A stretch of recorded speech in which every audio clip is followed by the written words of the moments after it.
Togo est fou. Le Togo à votre portée. Non, réduire le train de vie de l'État, d'accord. Mais bon, comment le faire? C'est ça la question que moi je voulais poser, parce que quelqu'un a dit, Fabrice l'a dit tout à l'heure, que si on doit réduire, on ne peut s'attaquer qu'à ce qui est visible.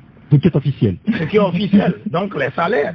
Je sais qu'un ministre togolais a à peu près 1,8 million, contre 3 ou 4 ou 5 pour d'autres pays de la sous-région, où les ministres togolais se plaignent, par exemple. Tous les ministres togolais, si vous les approchez avant, bon, pour leur 1,8 million. les ministres se plaignent que ça ne suffit pas, ça ne répond pas.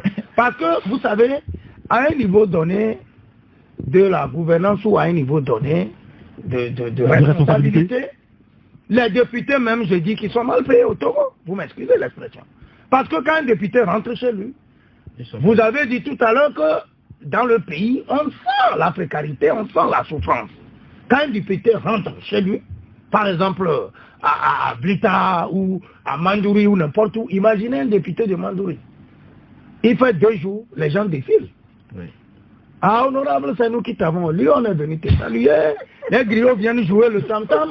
Il faut qu'il sorte son maigre salaire. Quand un ministre rentre, c'est la même chose. Vous allez poser la question à un ministre, il vous dira tous les coups de fil que les responsables de nos pays reçoivent, s'ils reçoivent 100, sur les 180 sont là pour lui demander des aides, des appuis, des assistances et je ne sais quoi. Donc il faut que l'État paye ça. Non, je n'ai pas dit que l'État paye. Je voulais dire que si on doit réduire, au moment où les ministres, au moment où les députés se plaignent que leur salaire n'est pas ce qu'ils attendent, je vois mal comment il faut le réduire. Mais plutôt, parlez-moi de lutter efficacement contre la corruption. Oui. La corruption, oui. La gabégie, oui.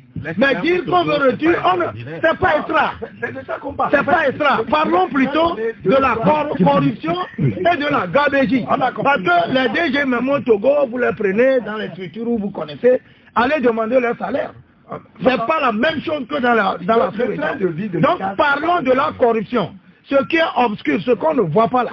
Luttons, cherchons les moyens pour lutter contre ça. Très bien. Merci beaucoup, Théao. Oui, Lucas Baki.